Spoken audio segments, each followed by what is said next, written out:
Welcome to Aussie LawnStars. Lifelong Panther supporter. Yeah. Well, why don't we make a start? Yeah, let's get started. All right, so we'll welcome you officially to the dungeon. We've got Thank you. got the new camera set up today, so everything's a little bit crisper and clearer, and people can really see the dungeon's well lit and looking nice. Yeah, that's correct.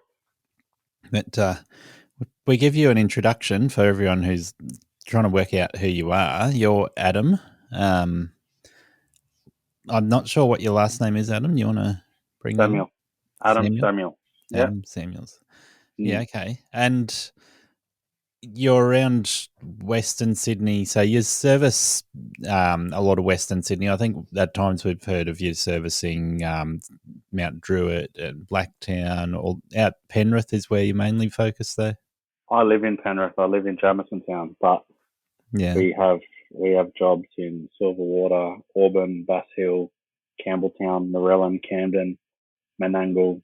We have jobs in Mudgee, Lithgow, Bathurst, Rouse Hill, the Ponds, Glenhaven. We have jobs everywhere. Now, I'm guessing by the sounds of that, Mudgee's one of the furthest places you go, was it? Yeah, Mudgee's one of the furthest places we go, yeah. I was out Mudgee 1.5 weeks ago, went out there on my motorbike, and it's a good 3.5 hours from here. Yeah, it takes me a bit more than that with the trailer. Yeah, I can imagine, especially if you're going over the mountains to get there. Mate, it's the roads are pretty crap. There's a lot of potholes, and every trailer, every bump you feel. So even with the 4-wheel drive towing the trailer, it's not a pleasant drive. I actually hate going out to Mudgee. I really do. Yeah, fair enough. Don't blame you. So it's we need to talk about why you actually go to Mudgee, because that's going to be an interesting topic. I think we'll come back around to that.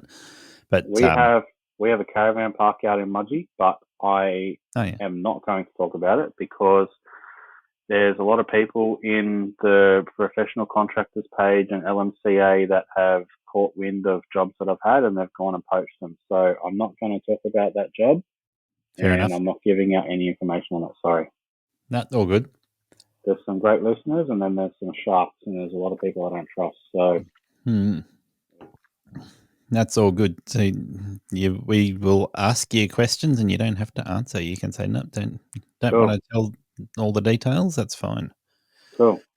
But so, Adam, let's talk about your history in this business. So I want to see, how far do I have to wind the clock back to find when you started working in this industry? May 2013, I officially mowed my first lawn in Yatala, Queensland. So that is just over 10 years ago. So we call it a 10-year anniversary only a few months ago. Yep, that's it. So my very first customer was Brian Ferriby. He was a race car driver. Wow. And he had 5 acres in Yatala, and he was getting me in 3 hours a day from 2 p.m. Till 5 p.m. And all I had to do was basically rake leaves and cut his edges, and he'd sit on his lawnmower and he'd mow all his lawns, but he wouldn't cut the edges. So I'd rake leaves because he had a full nature trail. He had like gum trees, and he had a man-made pond, and he had like a nice water flow, and it was like incredible. It was nicely incredible. He used to get me in from 2 till 5 Tuesdays and Wednesdays, and it was $30 an hour and $180 for the week, and he'd pay me straight away. And I was quite happy with $30 an hour because it was such easy work, and it was my first customer. And I was actually at that point I was driving a forklift from 5 in the morning till 1:30 in the afternoon. I was only on like $22.50 an hour 10 years ago, which was quite a lot. $22.50 an hour was a lot back then, but how times have changed. I was so happy. I thought I'd made it. I thought, I started a business, and I was advertising on my local Logan by Swap Sell, and picked up Brian, and he wants me 6 hours a week, and I'm making $180 for cruisy raking and whippersnipping, and If it was raining, he'd take me out in his race car and we'd drive around Yatala in his nice convertible race car. And yeah, it was the life, mate. It really was. Nice. And I was only in Brisbane for until December of 2013. Moved to Sydney in December 2013 to Oakhurst, which is a suburb of Blacktown Council, but under Mount Druitt Police Station. And I posted in the local Mount Druitt bus stop. So, hi, my name's Adam. I've been mowing lawns for 7 months roughly in Brisbane. I've just moved to Sydney, and I had a handful of clients. These are some photos of jobs I was doing, and these are the prices. And I literally uploaded, like, can't even tell you, maybe 10 photos. Yeah. And with my iPhone, I just edited in the photos how much I was charging for each job, which was, around $50 for the lawn, front and back and edges and stuff like that. I had 44 people contact me from that post. Yeah. And this was 44 people that contacted me within a couple of hours. Like, I remember I was shopping at Kmart Mount Druitt with my ex-wife. I'm divorced, but yeah, I was shopping with my ex-wife in Kmart, and my phone was just blowing up, and I'm like, oh, this is fucking awesome. And 44 clients I got from that, and I've still got most of them today as regulars. I do them every 2 weeks. Yeah. I've got a full client base that I've had from the start. Obviously, I've got customers that I've, picked up along the last 10 years. But yeah, I remember mowing lawns around Shelby and Wayland and Wilmot and Lethbridge Park, and man, I've got some stories. I've been robbed, I've been rolled, dogs have attacked me, I've been offered sexual favors in order for payment. I've experienced everything you can possibly imagine. Name it, I've experienced it. It's a different world operating in Mount Druitt. And there's some listeners that mow lawns in Mount Druitt, and they can vouch for me, and they can tell me that Mount Druitt's just a different ballgame. That's probably the number one thing that listeners might recognise you for, is talking about the interesting customers from Mount Druitt. The amount of times you've had houso mums that are happy to pay their bills by sexual favours. Yeah. Look, I've made a lot of enemies in the groups because people tell me that my stories are false and completely made up, and that I'm a wanker and this and that. But my stories are all true, except for the one about Phil Gould. That was completely made up. That was a joke. And if you actually read the whole thing and got to the last paragraph and read that this was all a joke, then you'll see that it was a joke. But I literally have got to the front door, and with my little FPOS machine. Yeah. And I'll show you. Got an FPOS machine. I've literally rocked up to the front door with the FPOS machine, knocked on the door ready for payment, and women have answered the door naked or wearing a see-through nightie. They've asked me to come to bed. They've asked me, do you accept any other forms of payments other than money? I've experienced everything. Some of these women are quite attractive. I'm not going to lie. But Mount Druitt would be similar to Logan, wouldn't it, for Queenslanders? Logan is so much nicer than Mount Druitt. Okay. Logan is 10 times better than Mount Druitt. There you go. I would have picked them as being sister suburbs. That's just the people talk about Bogan Logan. If Logan had a name that didn't rhyme with Bogan, it wouldn't even have that reputation. Logan's beautiful. The council actually maintain the medium strips and the council strips and the parklands. Council do a great job with the upkeep of Logan. Yeah. There's community events in Logan. There's actually really nice people in Logan. Mount Druitt, there's some nice people in Mount Druitt, but it's very covered up by the riffraff and the junkies. And Mount Druitt is just a lost cause. It's a different world. You got Sydney and you got Mount Druitt. Different. I'm telling you, Logan's much better. Well, I've been to Mount Druitt. I've had friends that lived down there when I was young. An adult, but still young and stupid, and so stayed down there a couple of nights here and there. And certainly we're talking back 1997, somewhere around there. And the stories about shootings and all those sorts of things were happening back then too. So Mount Druitt's not, well, I'd say it has changed, but it hasn't improved. Police will tell you that shootings happen everywhere. That's why there's police everywhere. But the thing about Mount Druitt is, it actually happens a lot more openly. So people will go and shoot you in broad daylight with lots of witnesses. They just won't care, mate. Like they'll just, if they want to shoot you, they'll shoot you. Yeah. Well, a lot of stabbings in Mount Druitt. People will just go and stab you, like for your shoes or for your bike or for your lawnmower or for your jerry can. Like I've literally been robbed for a jerry can. So in Ruby Hill, but yeah, it's different. It's a different ball game. Yeah, for sure.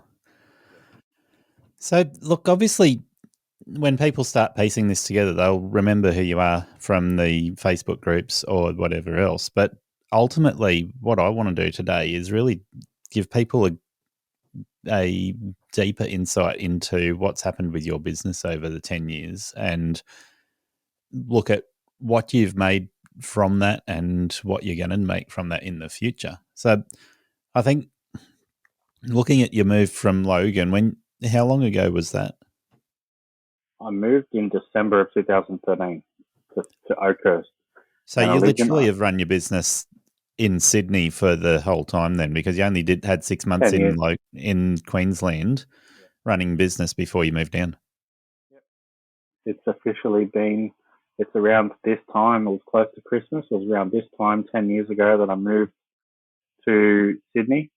And so, yeah, it's been about 10 years in Sydney.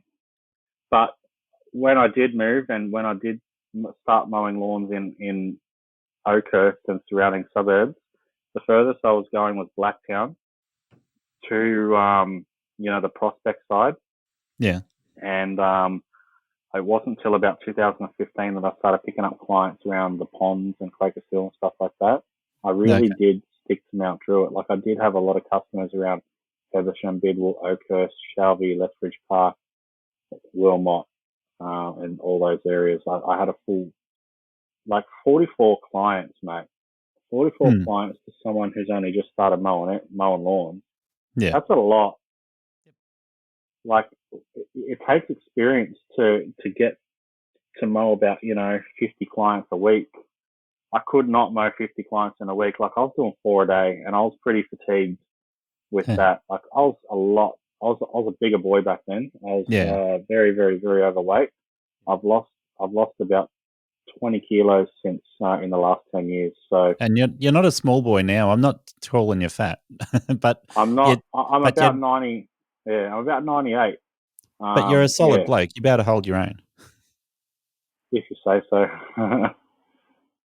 You say so. I've lost a lot of weight mowing lawns, and I've gone from mowing like 4 a day to there was a point where I was mowing 10 a day, and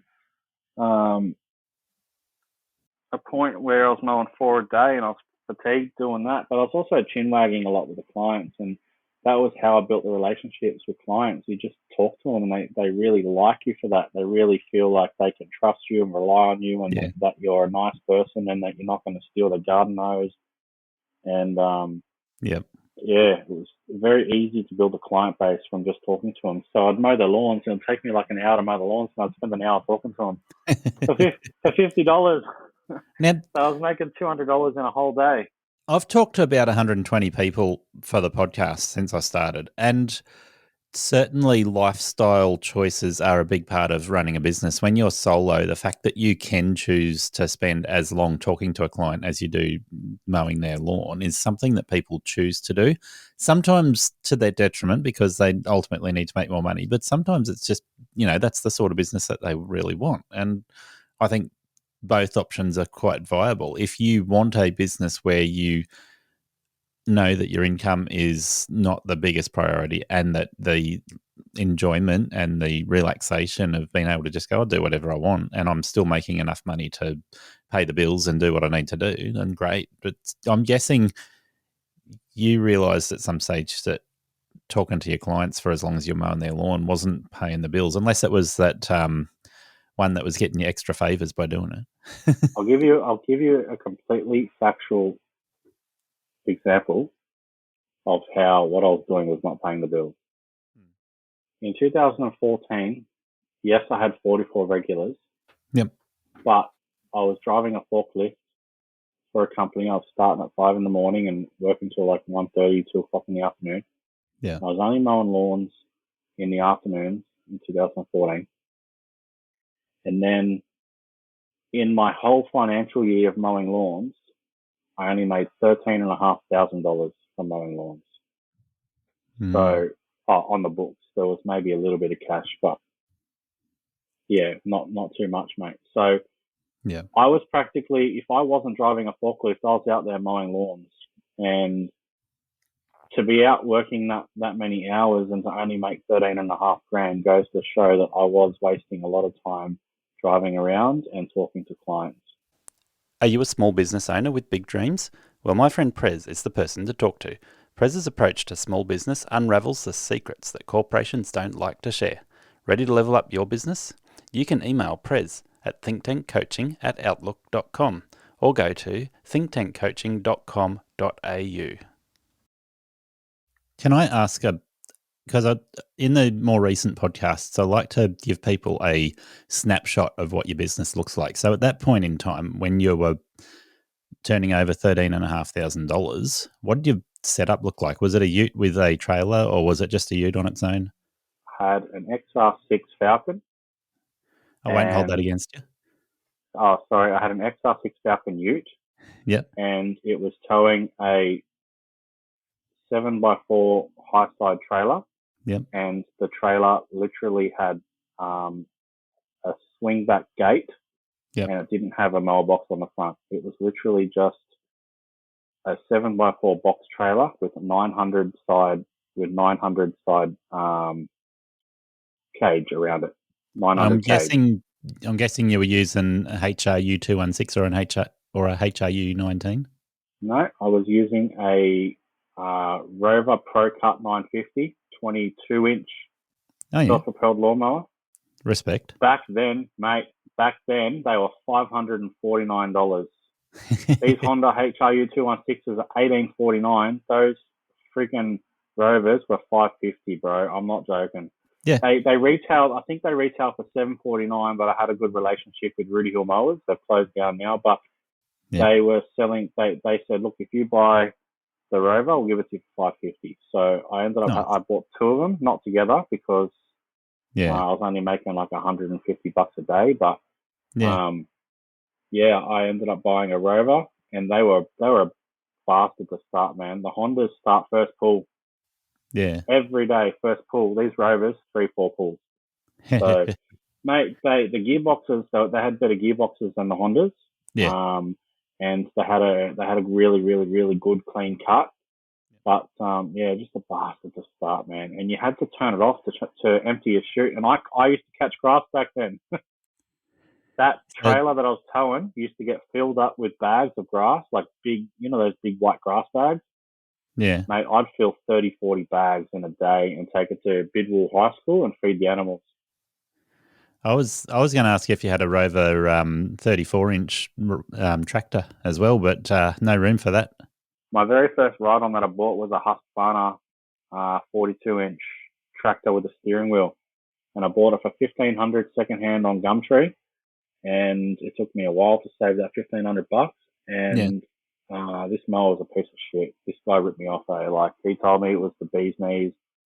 Yeah. So it had a bar that used to run along the front to turn the front wheels. That bar just kept popping off the joints, and the mower would hard steer left, and you'd have to turn it off and push this bloody thing back onto the ramp and onto your trailer. And that was my first mower, a Husqvarna tractor. And then I sold that and took out finance to buy a Husqvarna 42-inch zero turn.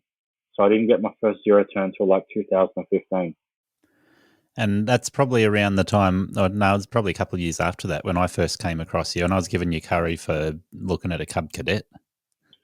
I had a Cub Cadet. I bought a Cub Cadet in 2015 as well. I had two 42-inch zero turns. I had the entry-level Husqvarna, which was only like $3,900 back then.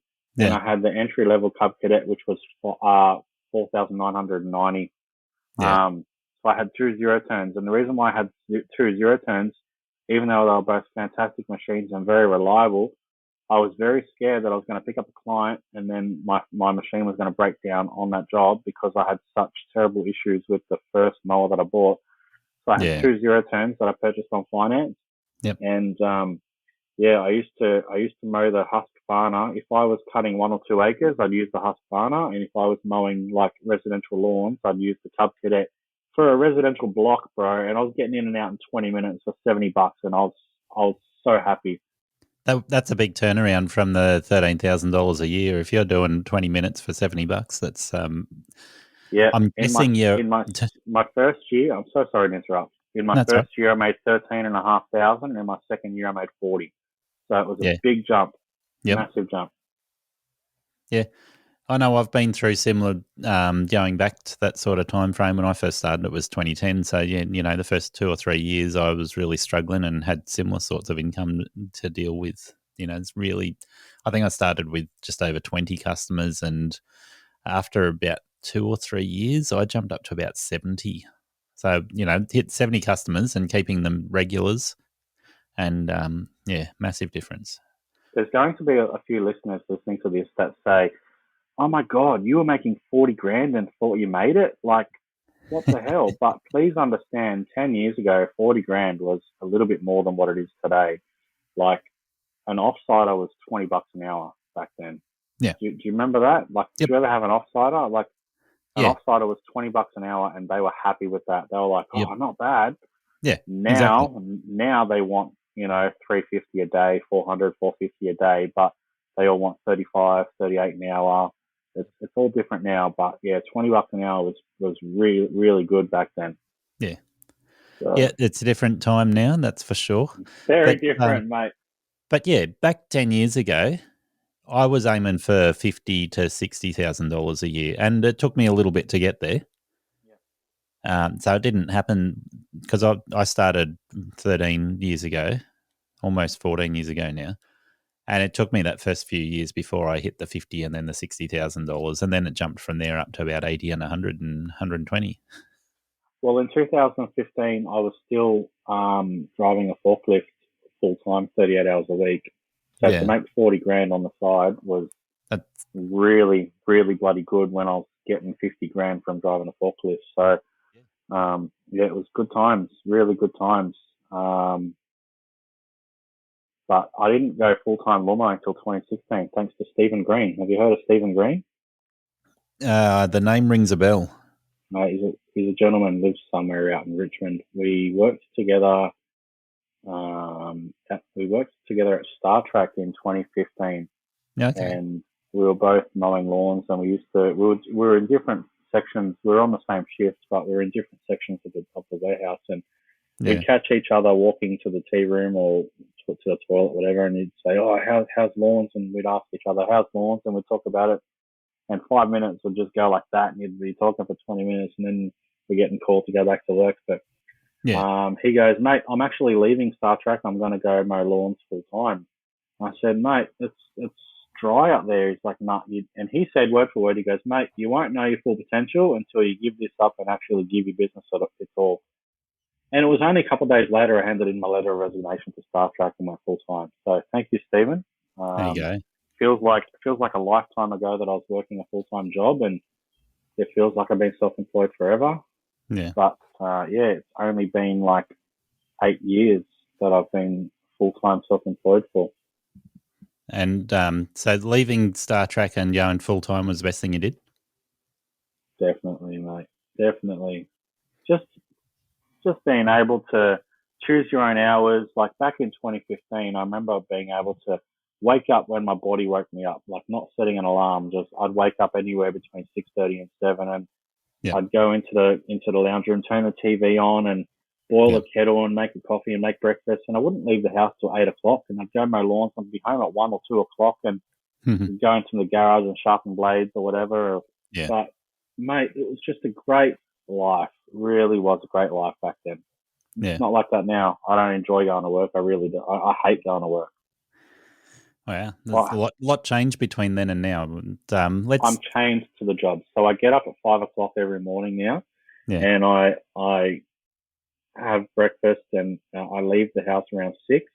I have a shower every morning. Have breakfast, have a shower, have a coffee, leave the house around 6, and then I drive. I've got a commercial depot, so I drive into the depot, open up the car park, open up the depot, get the trailers out, get the utes out, and print the sheets for the boys. The boys come in around 7, and I send them off for the day. So every day I have to bloody be here, and I have to I can't get a day off. Whereas like there's no freedom. Yeah. I started mowing lawns because I wanted freedom. I wanted to work my own hours. I wanted all that shit. I don't have that now. So I'd like to go back to the days where I enjoyed going to work and I enjoyed the freedom. And if it was raining, I could just text 5 or 6 clients and say, I'm going to reschedule, and they're all cool with it. Now, if it's raining, they're like, nah, you get your ass over here, you mow this bloody lawn because you're not coming back for 2 weeks and the grass is going to get too long. You need to cut. So we put raincoats on. We mow in the rain. All the extra blowing you don't get paid for. So all the extra blowing of the driveway and the footpath and all that shit, mate, when the grass is sticking to it, you don't get paid extra for that. You can't turn around and say to the client, I know I normally charge you $90, but today's going to be 110 because of all the extra blowing. Yeah. That's where it's off. So, yeah, I hate mowing in the rain. I hate being here every day. I hate not being able to switch off or like switch off mentally. I hate being chained to the job. So that's why I hate my job now as opposed to 2017 and 2018 and 2019 when I was at my peak. So let's cover some of those changes, because we sort of jumped from 2015 through to from $40,000 a year to now where your turnover is going to be a little bit more than $40,000 a year, but you're really hating it. So what was the initial changes from that 40,000 you went to quitting Star Trek? And I'm going to stop talking about turnovers. Yeah, of course. From the $40,000 in 2015.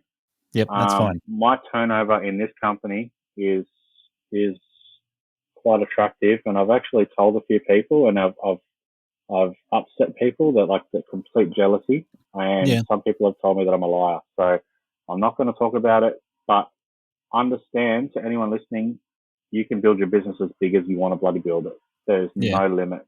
I like talking to guys in the groups that are turning over much more than I am, like James Cox, for example.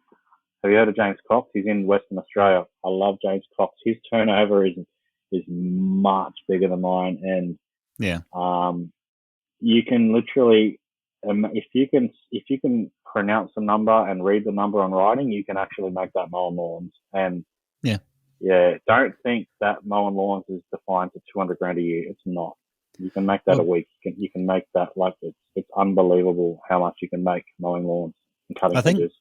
Rather than talking turnover, and I want to mention a couple of numbers, but not because they're your numbers, but just because people need to get this idea, right? So the numbers that are relevant is you went from working solo to working full-time in lawns, and you went from being solo to having, I think you've mentioned somewhere around 10 employees. Yeah, I had 11. That was the biggest 11 company employees. The company's actually smaller today than it was this time last year.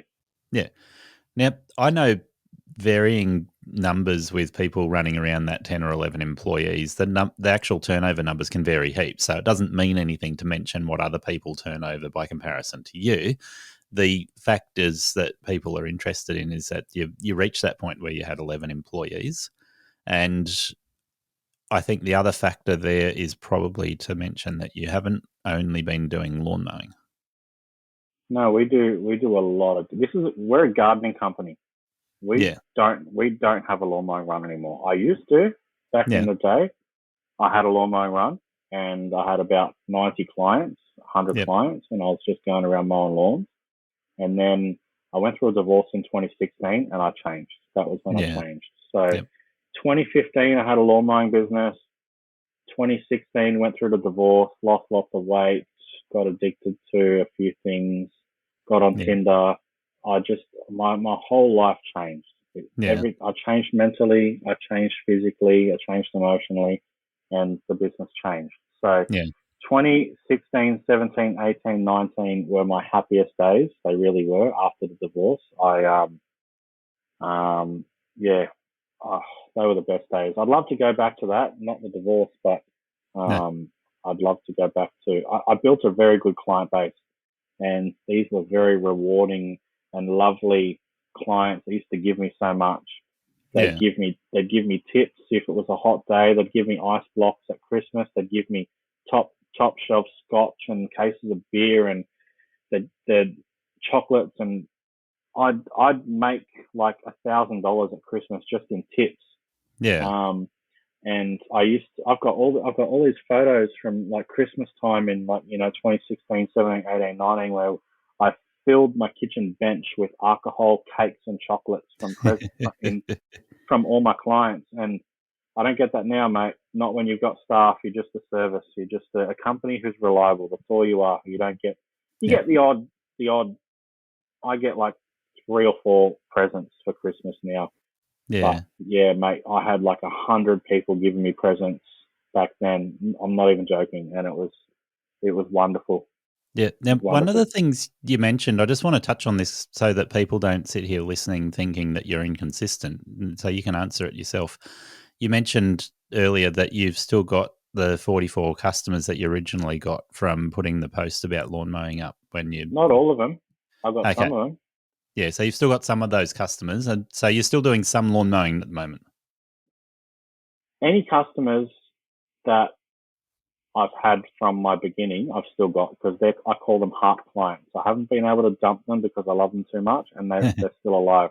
I've had a lot of customers pass away, and it's heartbreaking. It's hit me harder losing a few clients than it would if I lose a family member. I'm not close to my family, but Yeah. I've had women that are so lovely that I've even, after hours, gone to their house during a blackout to bring them food because they're so old they can't drive. And Yeah.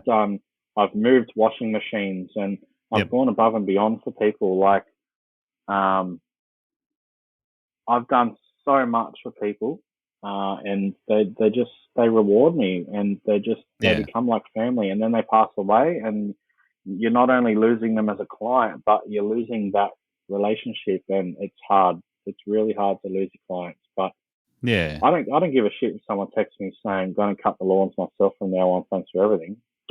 Yeah. I reply, "No worries. See you later." Yeah. But when you get the phone call from someone's daughter or son saying, "Oh, Mary's passed away," I've dropped down. Like, I remember mowing this lawn in Cranebrook a few years ago, and got a call from a woman, and she said, "Hey, it's Bernice's daughter. She's passed away," and like, I literally just broke out into tears. Like, Yeah. I loved this woman. I loved her. She was on an oxygen machine, and I used to just make my way through the gate. The dog would run up to me and sniff me. I'd say hello, give it a pat, walk around to the back bedroom, and she'd open up the window, and we'd have a chat for half an hour. Like, I loved her. She was awesome. So, and I've had a handful of clients pass away, and it's heartbreaking. It really is. Like, it's probably the hardest part of building a client base, which is the reason why I've actually gone down the path of turning the company into what it is and having staff and not being so attached to my clients. So you've still got some of your original clients because you look after them like that. Yeah, I've still got heart clients, but we have contracts now. So we look after, we do lawns, like we mow the boys' homes. So all the juvenile boys that go to jail and end up nowhere to live after that, they end up in these share houses. There's fucking hundreds of share houses all over Sydney. We mow most of them. So we've got that. We've got like contracts with medical centres and contracts with a few burger chains. Don't really want to talk about it, but we maintain a lot of lawns and hedges. We do a lot of gardening. We cut hedges on a daily basis, and we do a lot of mulching. So and a lot of pruning. So that's maybe why our turnover is so high. But we don't just mow lawns, mate. Yeah. Okay.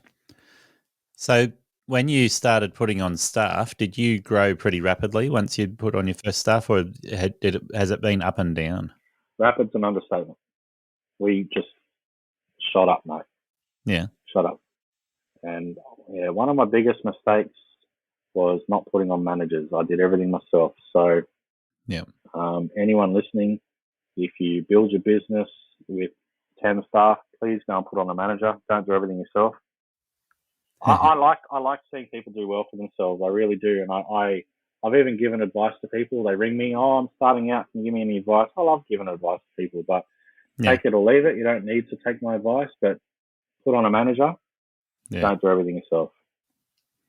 Makes good sense. And if you're running 1 or 2 staff, you're probably not at the size where it's worth putting on a manager. But if you're running 10, 11 staff, Exactly. having at least one person that can do some of the managerial duties or the administrative duties will relieve that pressure on you to get all of those things done. There was a point where I had that many customers that I put on 2 offsiders, and the 3 of us were going around mowing lawns day in, day out, all together in a crew. And then we outgrew that business pretty quickly. And then I put on the 3rd person, and the 4 of us were going around in a dual cab D-Max with a trailer at the back. And my trailer had 2 30-inch push mowers in it, two like a Time Master, a Turf Master, and then I had a 52-inch zero turn at the back. And we were smashing out lawns. We would smash out an acre in 20 minutes. Yeah. We would smash out 2 acres in 35 minutes. And, having, 3 juniors, cheap labor, and getting a couple of $100 to mow a couple of acres, like, pretty profitable. But then we outgrew that business, and that was when I started putting on employees. And if you got to put on employees and give them a ute and you got to take your eyes off them, get a manager. I didn't get a manager. I did everything myself. What you're saying is you went from what the industry would classify as an offsider or a helper to actually proper employees, and there's a big difference. There's a huge difference. I was paying a guy cash to then have employees on the books getting superannuation and having to get an accountant. Yep. So, I haven't always had an accountant. I only got one when I started putting on employees. Yeah. I had a guy that I had a guy that used to work with me full time, and he wanted his income deposited into his TAB account. So that was every payday. I had to put the money into his tab account. But that was, that's the difference between having an offsider and then having employees, where you've got to give them a pay slip. You've got to withhold tax and keep that and not spend it. You've got to withhold super and then pay the super when the accountant says it's time to pay super. But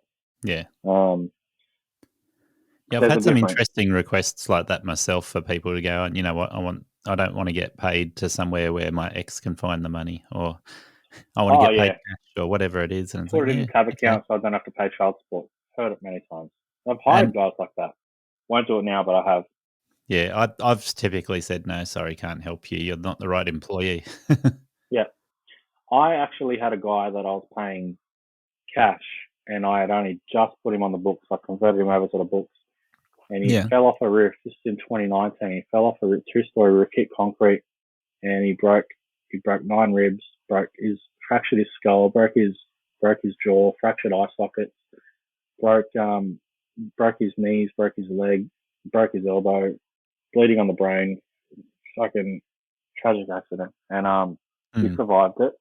Yeah. And I had only just a week ago put him on the books, so I was covered. Yeah. But as much as I love my competition, I really don't like guys that are paying people cash. Only because, yes, I've done it, but I don't encourage it. Like, if your offsider has an accident, everything you have built will come crashing down. Yep. Crashing fast. SafeWork New South Wales are fucking ruthless, mate. They came through my depot with a microscope and a hair comb, and they checked my ladders. They checked fucking everything. Yeah. And lucky I was fully compliant, and I didn't even get a fine. But I just don't want to see I just don't want to see this happen to anyone else. Like, yes, I experienced it, but I'd rather tell my story and have people go, whoa, I'm going to put my guys on the books, than see it happen. Because, like, I lost sleep. I had to see a counsellor. I was crying all the time. An ambulance couldn't even drive past me with the lights on without me bursting into tears. Like, this guy almost died in front of me. He was black and blue. he was bleeding. He was dead in front of me, man. And he survived it. And I just don't want to see. He wasn't supposed to be on the roof. Let me just make that clear. We weren't doing a job where we were supposed to be on a roof. He got on the roof without my permission, fell, and Yeah. But please, guys, put your freaking staff on the books. Don't pay them cash. Don't put money in a tab account. It's just not worth it. You can build a business for lots of clients. You can have lots of equipment, and then you'll lose everything. Just don't do it. Just put them on the books. Take out eye care. Pay the fucking $700 a quarter or whatever you have to pay, and it's you'll thank me. Trust me. So what you're saying, for people to understand this clearly, is when you're putting somebody on the books, you're paying them through your accountant, through their bank account, paying their tax, paying their super, and paying workers' compensation insurance, all the things you need to do to say you're officially employing them, rather than something being under the table so you can skip one of those steps. Mate, iCare's been brilliant. I've had heaps of staff put an injury through the business. Jam my finger in the door, stub my toe, need compo. Staff will take compo any chance they get. Yep. If they get a blade of grass in their eye, can't see, need 6 months off with workers' comp. Just pay for it. Just have workers' comp. Who gives a shit? It's just another thing. It's just an outlay. Like, it comes out of your company account. You have a personal account. You have a company account. All the income goes into the company account. You pay yourself a wage. At the end of the day, you get your wage. You go home. Just pay for the insurance. Insurance is awesome. Yeah, and if you're one of the businesses that I hear talking about having 10% in expenses and 90% profit running your business, you probably don't have workers' comp insurance. Possibly don't even have public liability insurance. If anyone's making 90% profit, they've got no outlay, mate. Like, they're not paying public liability. They're not paying nothing. Yeah, and they're solo, they're solo, and their only tool is a pair of secateurs. Yeah, mate.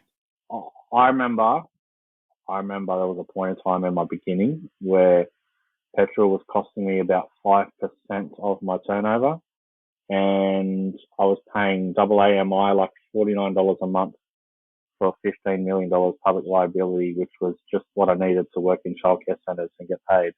Yeah. And I would say my turnover was probably 90% profit, 10% expense. So I've been there, done that, but it's not sustainable. You cannot make big dollars. You cannot have the big desirable job. You might even have schools and childcare centres saying, no, don't want you. You have to have an offsider. You have to have 20 million public liability. And then that goes from AAMI to NRMA, and it's $49 to $149. Just my business is not 90% profit, 10% expense. Let me tell you right now. But I would say to be a sole trader and to have desirable jobs, you're probably going to be around maybe 65% profit, 35% expense. I'd say that's the average. Yeah, the numbers that I talk about are sort of around that 40%. 60-40? Yeah, somewhere around there is often fairly close for a lot of people. Yeah. Unless you're blowing heaps of money on equipment and buying new blowers and mowers and whippersnippers and stuff. Yeah. Well, look, there's a lot of variables there, right? So if you run a really lean business and your mowers are all push mowers, all the Rover Pro Cut, and you're keeping it to those three simple tools, you're not running employees, then you can run fairly lean. If you're running a ride-on mower or several ride-on mowers, if you're running employees, if you've got public liability and workers' comp insurance, all those variables that add to your everyday company expenses. And then there's other factors, like a lot of people who say that they've only got 10% expenses, they're probably not considering their mobile phone or their work vehicle or their high-vis shirts. There's a lot they're not including. There's a lot. Yeah. So anyway, we can move on from that topic. I think it's an interesting one, but the consensus I come across is somewhere around what you're saying, 35 to 40% in expenses is reasonable for this sort of business. there's obviously, as we've said, variables there, but that ballpark seems to be pretty close. And then if you're throwing in wages, then the wages make it considerably more expensive to be in business. Yeah. Well, you can still make a lot of money with 60-40. Yeah, going around definitely. by yourself with an offsider, you can make heaps. But yeah, it's been years since I've done that. I'd like to go back to it. I tell people all the time, if you're running solo, you should be able to turn over $150,000 a year at this point in Easy. time. And that's middle ground. I would say that people who are turning over 100 to 120, they're probably doing it for lifestyle. They might be doing quite all right, but if you're doing 150 to 200,000, I've heard numbers of 250 to 300,000 for solo guys occasionally as well. Yeah, I agree with you, 100%. Yeah. So, Adam, back to your history and your growth and some of the things you've done outside of lawn mowing and gardening. We were talking about you doing some landscaping jobs, yeah? Yeah, we do landscaping. We do anything. If we get a lead, we'll quote it, and if they accept the quote, we'll do it. We'll find a way to do it. Yeah. Regardless what staff I've got. Even if I'm short staffed, I'll get subcontractors. I'll maybe even subcontract the entire job out and not make anything other than $1,000. But I don't let a job go to waste. If my phone rings, I answer it, and I get back to every single person and give every single person a quote. And it doesn't matter how busy I am, I'll put a subby on. I'll sub that job out. If I make $5 from it, I'll make $5 from it. If I make $1,000 from it, I've made $1,000. That's why I turn over what I turn over. But yeah, I do everything. Yeah. So, can we focus on where you've grown your business the most in terms of that at the moment? So you've gone through that growth phase where you've gone up to about 11 employees. I think you've pulled back a little bit on the number of employees now, but what's your biggest focus with business now? Well, what do you mean?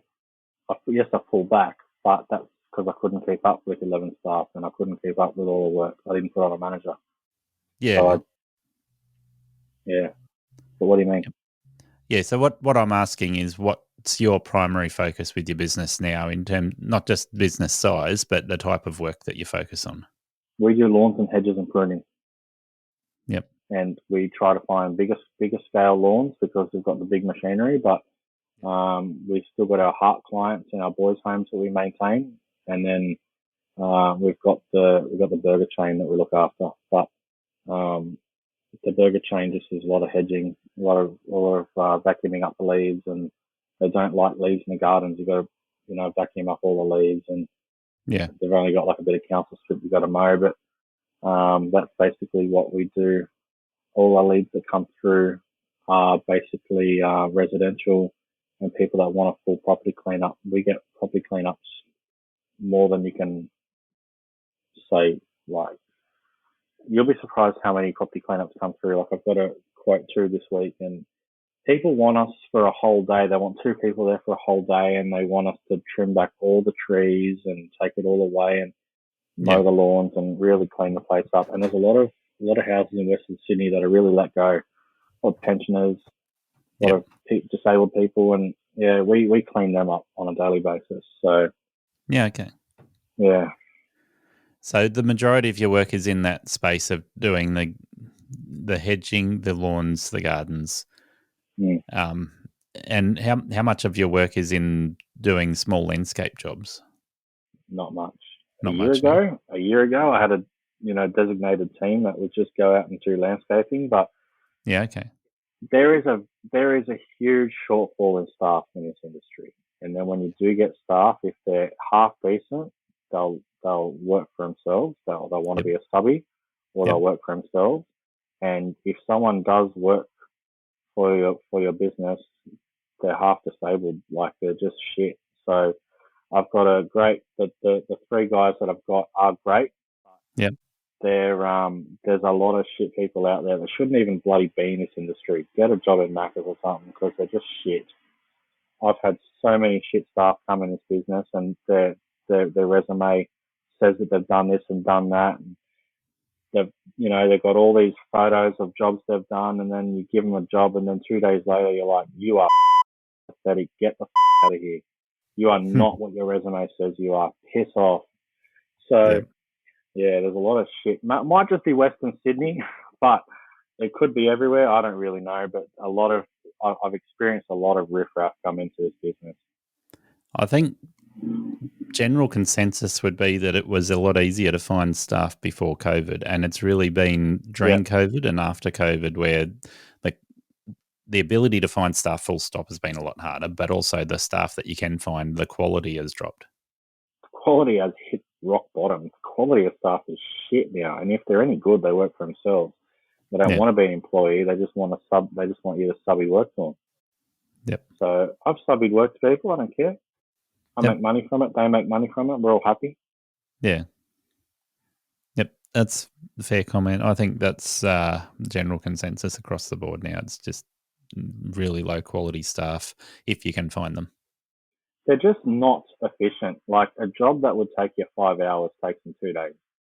A job that would take you half an hour takes them 2 hours. They take 4 times as long to do a job as what you and I would do a job, or any normal person would do a job. Yeah. They are just shit. Like, not the staff that I've got, but I've had some crackers, man. Yeah. I've had some real crackers. And they think they're the best. They're like, oh, I don't see a problem with my job. I'm like, are you joking?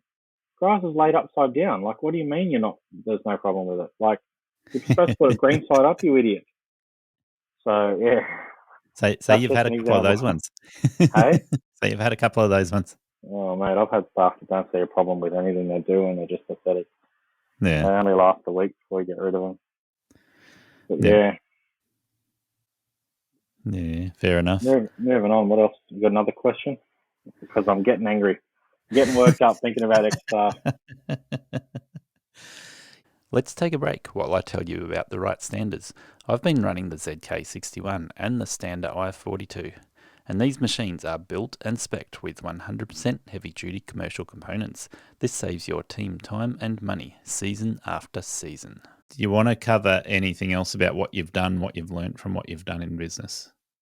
I've learnt over the 10 years, I've had my business at all sizes. I've been a solo operator. I've had an offsider getting paid cash. I've had an offsider on the books. I've had a crew of 3 and a crew of 4. I've had 11 staff, and now I've got 3 staff. And it is not all what's cracked up to be, being the biggest and the best and having 11 staff and making lots of money. It's not.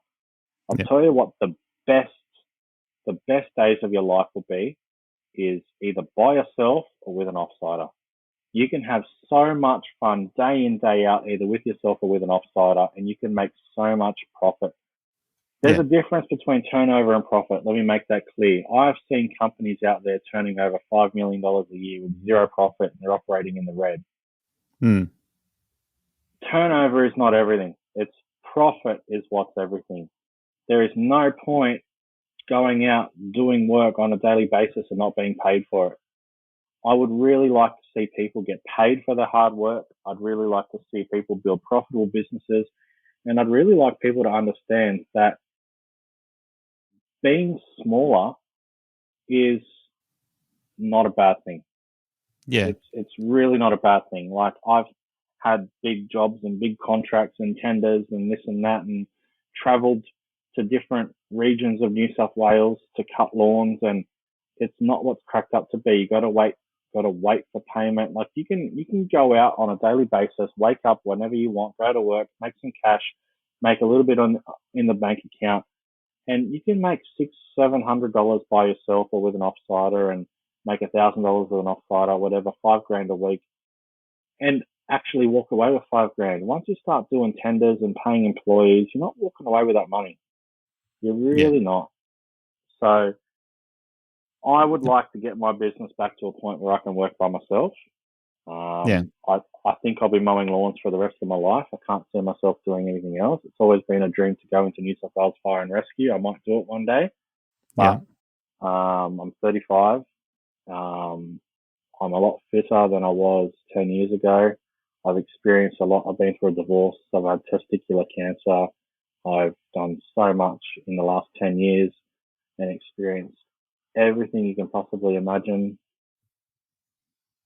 But I've had the guy that got injured. I've had staff leave me. I've had staff try to sue me. I've had customers try to sue me. I've had the cancer. I've been attacked by dogs. I've been attacked by cats. I've been, attacked. I've been in punch ups and been attacked by customers, and it's just, I've experienced everything. I've been robbed.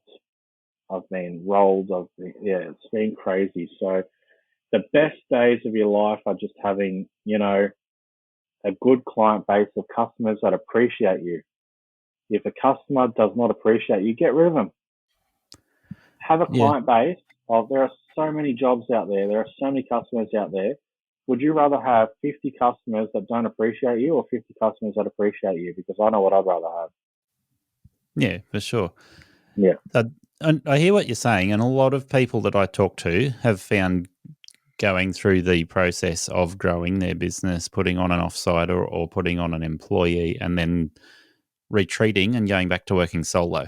And for a lot of people, the balance is somewhere in there of being solo, where you've got complete control over how many hours you work, the type of customers you take on, and the lifestyle, or having one person working with them. And I've talked about this.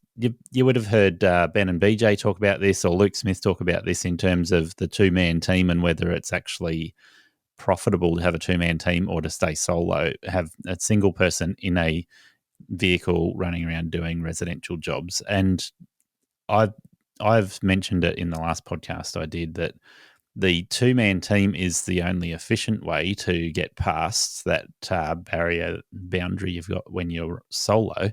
You can grow your business by having a two-person team. You can't grow your business very successfully by putting somebody else in a separate vehicle and sending them on their way, because you got no way to make sure they're actually doing the job. So, you're 100% right.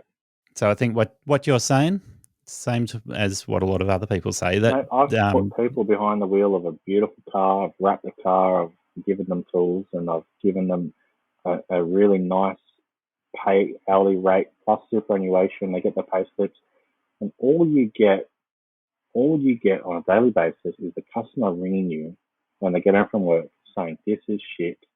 Do I really have to pay for this? Are you really charging me $90 for this? I'm not paying $90. I could have got the kid down the street paying it." Staff are shit, and they don't give a shit about your business that you've worked hard for. They just give a shit about the pay packet. Yep. It's not worth it putting on employees. Increase your charge. So if you've got so many customers that you can't keep up with it, contact every single one and put the price up by $10. And then guess what? If you've contacted 100 people and put the price up from 70 to 80, you've lost 10 customers. Now you've got 90 customers that you can keep up with because you couldn't keep up with 100, and they're all paying you $80, not 70. And then get another 10 customers and then put them all up another $10, and just so on, so on, so on. Like, once you put on an employee, you're putting on a headache. Yeah. And kudos to the big companies out there that have put on fucking 50, 60, 70 or 1,000 employees. Good on them. Yep. Mate, I had testicular cancer, and I went to work. I had to be at the hospital at 11 a.m. I went to work till 10 a.m. Went in for the surgery. They kept me in overnight, and then when they let me go the next day, I went to work. So I could not get time off. Like, I was laying in hospital, just had a testicle removed, and I'm looking at my phone, it's blowing up. And this woman contacted me, I can't remember where she was. She goes, "Oh, can you cut my hedge today?" I said, "Oh," I actually sent her a photo of me laying in hospital and said, "I just had testicular cancer removed." She goes, her response was, "Can you come Monday?" Like, there's no respect for us when you build a scale, like a really big business. Yeah. It's honestly best just being self-employed, and I want to go back to that. I will one day, I can see myself going back to that. There's nothing wrong with mowing residential lawns. There's nothing wrong with sticking in your own lane. There's nothing wrong with just doing a few jobs and making a few bucks. There's nothing wrong with it. Yeah. It's yeah. I've lost my respect for this job, and I actually wanted to sell up and move at the beginning of the year and buy a franchise, and then I changed my mind with that. But Yeah. yeah, I wanted to start it off 10 years ago wanting to be a gym, and I made an inquiry to buy a gym's franchise, and I went out for a day with him, and Yeah. he told me I was too fat and I wouldn't be able to keep up with the client base, and that the customers will get rid of me because they won't like me because I'm fat, and that I shouldn't buy it. And he told me that I can't buy it, and that I'd be a terrible person to buy it. So, well, fuck you, mate. And I started my own business. But Yeah. and then about 11 months ago, I wanted to buy another franchise, different company, and made some inquiries and didn't go through with it. But Yep. yeah, I don't know. I just want to mow lawns, and I just want to do a few a day. And I'd rather have 50 customers paying me $100 a lawn than having 100 customers paying me $50 a lawn. You know what I mean? Yeah. Yep. And you touched on something that is valuable across this industry by talking about that. I mentioned it, going from the being solo to having a 2-man team is one of the only ways you can grow your business. But that what you're saying is spot on. A lot of people, in order to make their business viable, approach that value topic of going, okay, am I getting good value out of the customers that I've currently got? Do I bump my prices up by 10% or $10 per customer? And a lot of people don't want to do it because they're worried they'll lose all of their customers. And like you've recognised, you lose only very few. If you're unlucky, you'll lose 10%. Mate, I agree with you. And there was a point in my business over the last 10 years where I never had a price increase because I was so scared that I was going to lose my customers. Yeah. And then it got to a point where I realized that I was just a transaction. So that I was just a service and the customer was just a transaction. And now I put prices up regularly, and I just don't give a shit. I want them to dump me. When I get to a point where I cannot keep up and I'm pulling my hair out and contemplating hiring another staff member, I mass text all my customers and put the price up. And only a handful leave. That's all. And then guess what? I've freed up 5 hours of my week. Sometimes 10 leave, and I'm like, fuck yeah, 10 have left. That's 10 hours of residential mowing that I don't have to do now. And I've still got 90 customers that are now paying me $20 more. Yeah. So, like, are you understanding what I'm saying? Like, it's not feasible to go and put on a staff member and pay him $38 an hour plus superannuation. Yeah. When you can just increase your prices and free up your time. Yep. Like, I've learned, it took me 10 years to learn that. I remember mowing lawns in Mount Druitt 10 years ago, right? And I was 25, and I was mowing lawns, and there was this man mowing the house next door to me, and his name was Kevin. And this bloke was in his late 40s, and he was smiling while mowing the lawn, and it was a hot day. I'm like, why are you smiling, mate? He's like, I'm getting $130 for this lawn.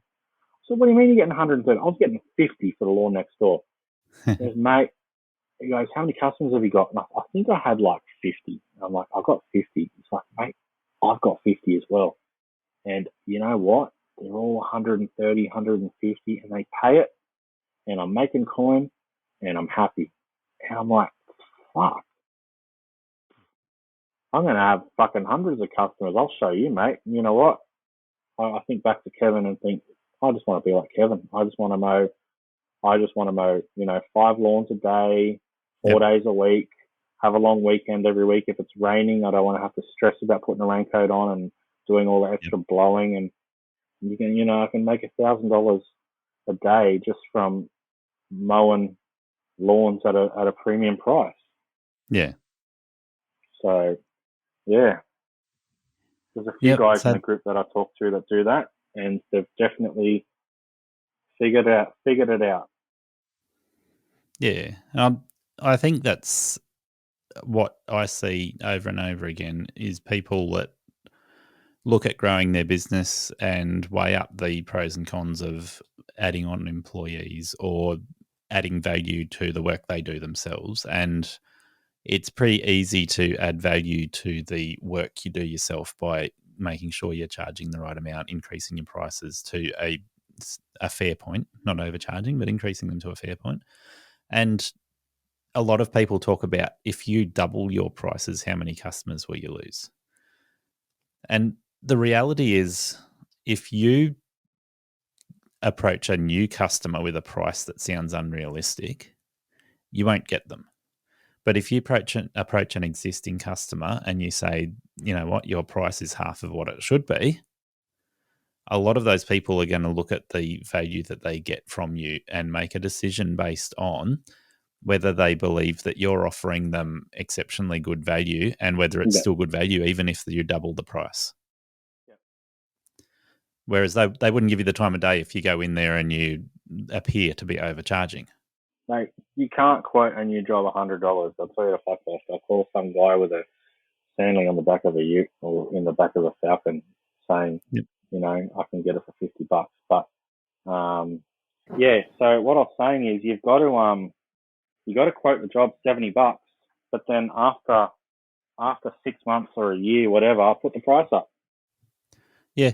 Well, the other thing I've found there is, if you're approaching a new customer, you're quoting for a new customer, and you don't sell them on price, you sell them on quality. Yeah. You talk to them about the previous guy, the last guy. You know, Leroy's business is making memes about the last guy. And they're classic. But the reality is, if you talk to a customer for more than 2 seconds, they will talk about the last guy. And once you do that, you can then offer them value simply by saying, I'm going to be consistent, I'm going to turn up every time, and I'm going to charge you $150 instead of $50. But you know I'm going to be here. You know I'm going to do good quality work. That's two things you have not had before. Yep. Sometimes they leave. Sometimes they say, oh, no, thank you for everything, but I'm going to go on my merry way and I'm going to do it myself. But then they call around, they see what else is out there, and they come back to you. And it's happened to me. I actually mowed a lawn today that I haven't mowed since June. So I put my prices up. So I contacted this client in June and said, I'm charging you $60. I have to put up to $80. I gave her the reason why I need to put up to $80. She told me that it's not worth more than $65. And my response to her was, thank you for everything over the last 6 years. I appreciate it a lot. I even landscaped her property. I said, thank you for the landscape. I can't mow your lawn for $65, but I wish you all the best. She contacted me only late last week and said, can you please mow my lawn? I'm happy to pay it. And now I'm charging her $90 for it. So I mowed it today. I said, look, it's going to be a week before I can get there. And she's like, yeah, that's fine. I think we spoke last Thursday. Today's Wednesday. Mowed the lawn today, $90. So they come back. I've had like 4 people this week and last week come back. So they all come back. So I did my last mass text was around June this year, and I texted everybody saying price going up. I was putting people from 60 to 80. I was putting people from 70 to 100. Like it was a big increase. But petrol's fucking $2.60 now. $2.59.9 for diesel. What the hell? So it's like, I remember paying $900 a week. $900 a month for fuel. I'm paying like $1,800 a week now. Like, we're doing a lot of work, but petrol's expensive. Yep. So I remember putting everyone up in June. There was a few people that left and they've come back this week. So I think it's gotten hot. I think that we've had some rain. The lawn's gone crazy. They're, lawn mowing Larry that they had can't keep up. He's gone back to his job working at Macca's, and they want me back. So. Yeah, and the reality is that a lot of guys starting out in lawn mowing, because it's such a low barrier to entry, they do it either on the weekend or they do it for a month or two. They get to a strong growth period like we've got at the moment, and they bail. They bail. So if you've got employees, this is where it's a challenge, but on your solo, it's very easy. You'd make sure you turn up, the grass looks tidy when you leave, and you can charge them whatever you want to charge them, because you're the only one that's willing to do it, and to do it consistently and make it look good. Yep, that's it. So your value to them is not, I can do $50 lawns. Your value to them is I will turn up every fortnight or every week, and I will make sure your yard always looks the best in the street. I think if any business owner in this industry is adding value to their clients, they're going to have a successful business. But any business that is just going around doing lawns with no value, I think they won't last. Yeah. I might not have explained that correctly, but in my head, it's making sense. If it doesn't make sense to you, I'll explain it again. But yeah. No, I think we've covered that pretty well now. That is the easiest way to be able to increase your prices is by talking to the customer about value. About what value they get from you. Yeah. Because if you purely base it on price, then they will pick a price point that's less than what you're wanting. Whereas if you base it on the quality of work and the consistency of work, then nobody's competing with you. Yeah. Well, there's a couple of boys I like talking to on Facebook that go around with Gianni Ferraris and catch all the grass and take the grass away, and they use, and the customer loves that. So I don't catch lawns. I don't catch them. I mulch them, side shoot them, whatever. And then you got Monster Mowing who uses electric mowers only, and customers love that everything's electric and there's no fumes in the air and there's no smell of petrol and this and that. So, customers want different things. I'd love to go electric, really would. I'm going to have a meeting with Greenworks either this week or next week. I've trialed Milwaukee about a month ago. They were great. Had a meeting with Ego. Didn't even eventuate to borrowing equipment because Ego's customer service is shit. And I don't know why everybody goes on about Ego. I literally am so angry at these two wankers for wasting my time. Why does everyone talk about Ego when the customer service is so shit? This guy came to my depot and was like, oh, you can trial equipment next week. And then he texted me one day, the day that he was coming, he's like, I got food poisoning, can't make it. I'm like, okay, let me know when you can come. I think he's still got food poisoning because it's been like 2 months and I still haven't bloody trialed the equipment. So, yeah. Ego. I had high hopes. I had real high hopes for that Ego because everyone was talking about them, but the customer service is shit. I hope Ego's still listening to this. Well, they're a sponsor for me, don't you? Can you please tag them? You know that they're a sponsor for the I heard podcast. You, but I don't care. Like, they'll be listening. Their customer service is shit. I'm disappointed in them. I was going to spend thousands of dollars with Ego, and they got nothing from me. Yeah. I was going to spend thousands of dollars at Penrith Mower Centre a year ago. I was going to spend $50,000 on Husqvarna mowers, and I went to drove all the way to Ulladulla and bought 2 Skags. So spent $50,000 on 2 Skag V rides because the customer service was shit. So good luck, Ego. Yeah, well, look, customer service is one of the important things that defines whether a mower shop or whether you as a business get repeat business. And I think with Ego, the customer service, when they're going through Sydney Tools or Total Tools or one of the big tool shops, you're reliant on, Ego is reliant on the customer service of those tool shops. In your case, the rep that's come out to do the demo. In my experience, I've had a really good experience with Ego, and I've got a local shop which looks after Ego tools, does the servicing as well as the warranty claims on the Ego tools, and they look after us really well. So my experience with Ego has been awesome, but yeah, I can understand it's not going to be the case for everybody.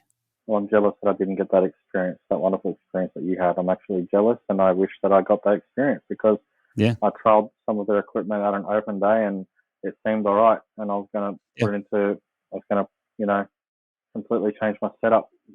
And they just didn't want to do business with me. So good luck to them. But the thing that annoys me is I've never let a client go by over 10 years unquoted. I've quoted every single job, even if I didn't want it. Yeah. If I didn't want it, I overquoted it, subbed it out, made money from it. Ego could have done that for me. They could have given me the time of day. They could have made money from me, and then they can get on with their merry day, their merry week, and they can make money elsewhere. They didn't. They've lost out on thousands of dollars over the long run because their customer service is so shit. Yeah. So shit. Who gets food poisoning? What a joke. What a liar! Just didn't want to come out and see us. The new Ego commercial range of tools has been making waves in Australia over the last few months. It's great to see a lot of contractors buying the STX 4500 dedicated bipper dipper, and all reports are positive. I've seen users ranging from lightweight use with the backpack link through to running 7.5 amp hour batteries on the tool, and my run with the 10 amp hour battery on the tool for smashing the overgrown stuff. Get the power you need for demanding jobs. The commercial tools are designed to work as hard as you do, all day, every day. Anyway, I trialed Milwaukee gear and that was good. Milwaukee was good. AEG's not too bad, not as good as Milwaukee, but it's the customer service from AEG is outstanding, incredible, 5 out of 5. The customer service from Milwaukee, I keep going to say Makita, but the customer service from Milwaukee is really good, and their tools are outstanding. The hedger has this little button that you got to hold down to use it. It's so annoying, but other than that, the Milwaukee gear is quite good. But I'm gonna try Greenworks next week or whatever, and I'm gonna make a decision on going electric. I'm gonna go electric. I'm gonna pick a brand. Yeah. If you've got to buy batteries, I just want to stick with one brand. Yep. So, yeah, it's interesting with the battery brands. The customer service from different brands seems to be relevant to those brands who are really trying to grow their brand in their outdoor power equipment at the point in time. And I've noticed everybody at the moment has been saying that AEG and Milwaukee's customer service has been top notch at the moment. And those two brands are really trying to enter the market with the outdoor power equipment. Well, AEG is giving everyone free batteries. And when I say free batteries, I'm talking like they're just filling you up with batteries. They'll give you 10 batteries. Like they'll just hand them out like you get a battery, you get a battery, you get a battery. Everyone gets batteries.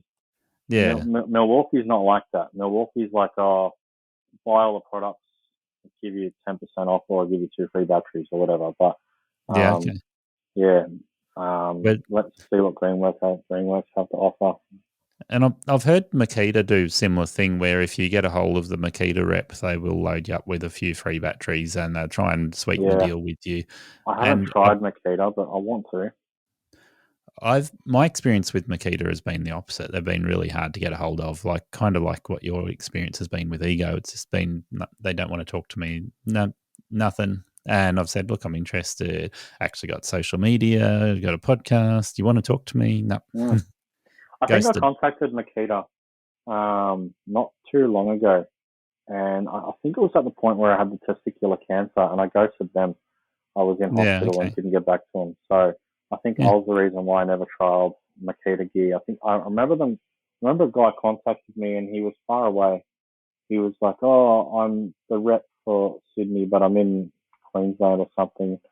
And I didn't get back to him. So if he's listening, sorry, dude, I had cancer. But Yep. Yeah. Well, I think the brands that represent battery gear can be a bit like that. You get brands that are 100% on customer service at that point in time. I've had that experience with Ego. You've had the opposite with Ego, but you've had really good experience with AEG. AEG's unreal. They'll come to you.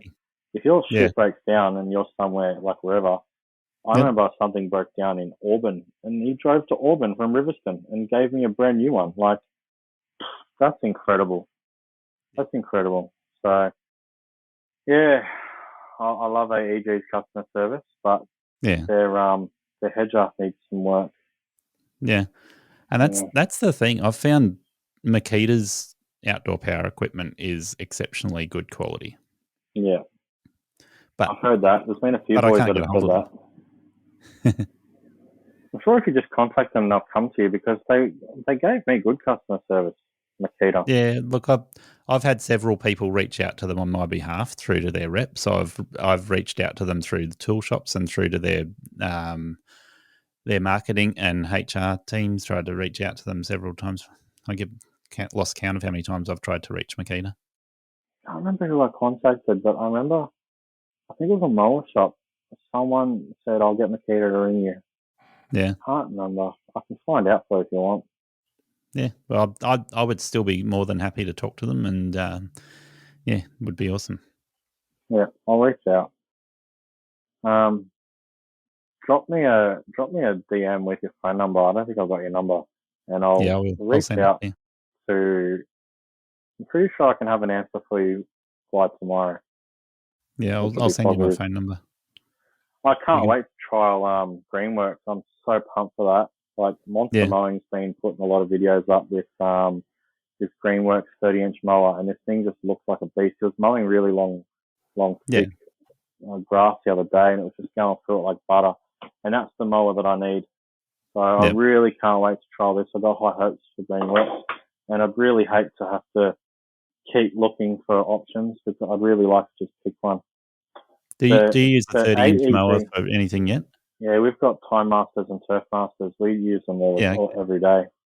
Yeah, okay. But our petrol bill's too expensive, so we want to Yeah. cut that out. Yep. And what else was I about to say? The AEG push mower was so good. Oh, that's what I was going to say. Anyone who knows me well knows I love steel. I've got a big heart for steel. Love them. And every night before I go to bed, I turn my CCTV cameras onto my phone just so I can say goodnight to my steel equipment. That's how much I love steel. But their friggin' push mower is shit. It's so crap. I bought one. It's in my garage at home. I use it for my lawn. I hate using it. It's so crap. Yeah. Now, it's so disappointing. do you remember what the model number of that one is? Because I've seen several people buy. It's like just down from their commercial range. I think it's like an RMA or an RMV 510. It's like $700 and something. Yeah. It's crap. Yep. And I believe they've got a bigger one that looks almost like it's the Pelink that's the two blade.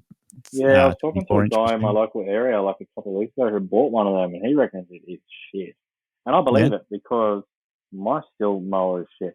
And it's funny because my steel hedger is incredible. My steel blower is incredible, but the steel push mower has made me scared to go fully electric with steel. Yeah. Well, I tried steel battery gear going back 2018. I tried it, and I was really disappointed in their battery gear back then, and I ended up buying Husqvarna. And since then, I've noticed Stihl has put a lot better quality battery gear out, and it looks interesting now. Sorry to interrupt. I think that was the time Nikhil Sharma, didn't he go fully electric with Stihl and put a video up and was like, "Oh, the shit." Yep. Yeah, well, they must be telling the truth because I've got the same, equipment and it's shit. So, but yeah. Yeah, well, I believe they've brought out some gear in the last 18 months or so that is really decent. But yeah, certainly their first foray into the battery gear, it was disappointing. Yeah. Oh, yeah. Yeah, it'd be interesting to see because now I think the battery brands that you can choose from now, most of them have some really good quality gear. Yeah. You can still find some rubbish, but most of them have a decent commercial range of battery gear that you can choose from. Yeah. AEG is good. They've got a great self-propelled mower. Milwaukee was fantastic. I really enjoyed their tools. Yeah. Like I really enjoyed it. I mowed my lawns with it and put a TikTok up, but yeah, can't wait to try this Greenworks. Yeah. I'll let you know how it goes. Yep. Yeah, it'd be good. What else do you want to talk about, mate? I don't really know. So anything else that we can cover? We're sort of an hour and 26 minutes. We'll lose a few from editing, but not a whole lot. We'll wrap it up shortly. It'll be good for me to get home. It's another 36, 37 degree day in Penrith, and my office doesn't have aircon, and I got the window open, and the traffic's bad, and yeah. Yep. Yeah. Well, I'm certainly getting in the dungeon here. There's no airflow, so yeah. It's not quite as hot here. It's 30 degrees even here, but it's still pretty humid. One day I plan on moving. I want to go south. We were meant to move.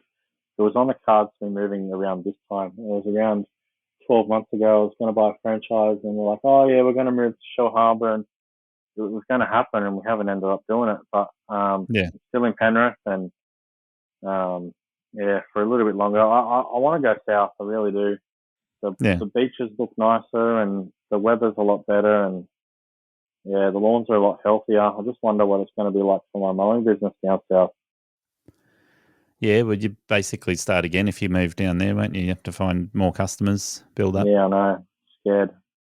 That's why I was going to buy the franchise, because I didn't think I'd be able to find the customers. But I think that'll be. I don't think it'll be an issue. I think I'll find them.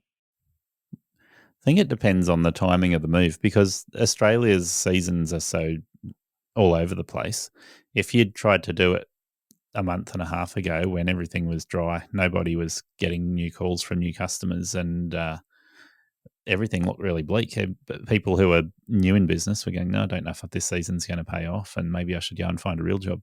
Now, it's been a complete turnaround. Everything's growing that fast. And I don't know how it is for you around Penrith, but where I am on the Central Coast, everything's growing flat out. And it's hard. We're drowning. To keep up.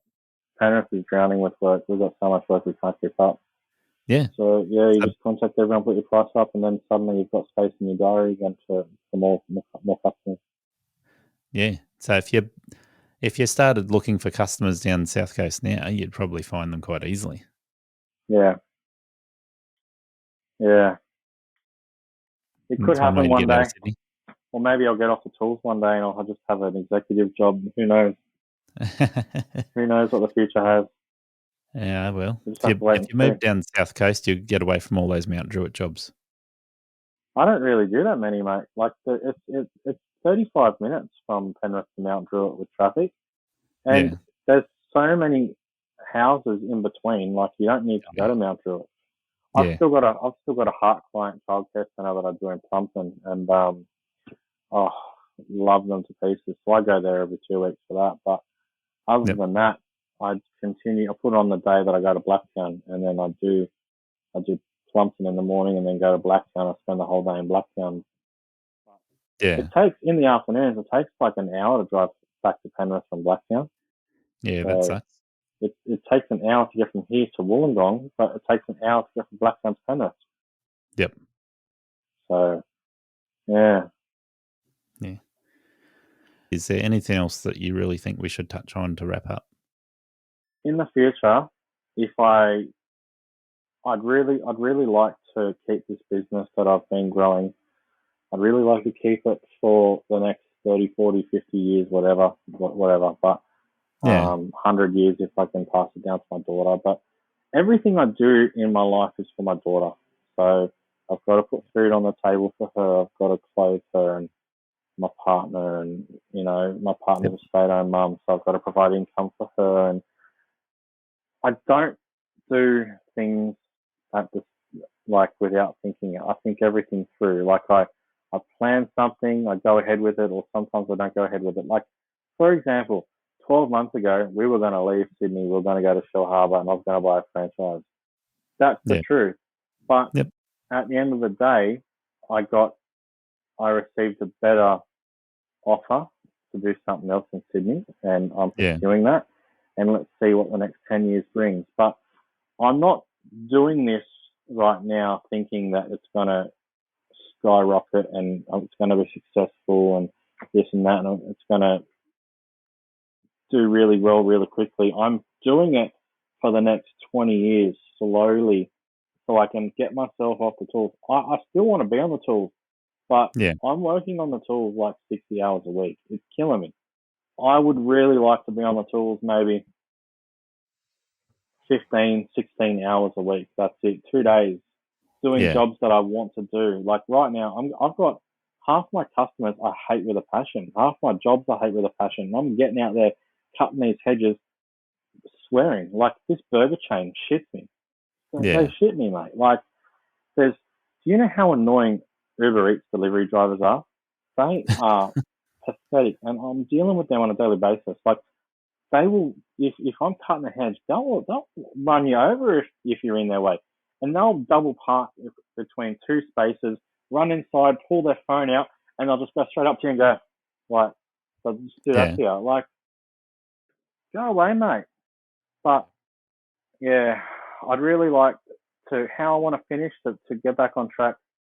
I'd really like to mow lawns forever, but I can't keep doing this scale of work long term. Yeah. And the reason why I didn't buy the franchise was because if I did buy the franchise, I'd have to keep mowing lawns day in, day out. I don't want to do that. There's this guy from Albion Park. His name's Matthew Costelli. I love this bloke with all my heart. This bloke, every afternoon, has to put deep heat on his knee and wrap his knee just so he can rest all night and go to work the next day. Because he's about your age or a little bit older. I don't want to be that guy. I'd really like to continue doing what I'm doing, what I've been working towards for the last 6 months. Yep. And I'd really like to help other people. So if I can help other people, because when I started this business, I was a Mount Druitt boy. I was living in a fibre house, $330 a week rent. That was the most I could afford. I was in Blackett, could not leave Blackett, could not afford to rent anywhere else. Yeah. Then from mowing lawns, I saved a house deposit, bought a house in Jamison Town. I've built a big bank account. Like, I would really like to help people that are stuck in their life and can't get out and they want to make more money. I've gone from being a forklift driver making $800 a week clear to I've had weeks earning $15,000. Yeah. Like, people dream of that. A slow week was 4,000, a good week was 15,000. So I'd really like to help people build a business, make $4,000 a week or $10,000 a week. I want to help them do that. So if I can spend my days off the tools helping people grow their business, I think I'd be very happy.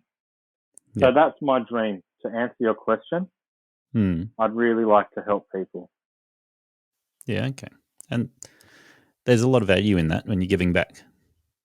Well, and I also want to make it clear that I don't want to be a coach taking $500 an hour off a hardworking man to sit, in aircon and talk on the phone and give advice. I'll get on the tools with these blokes and I'll help them.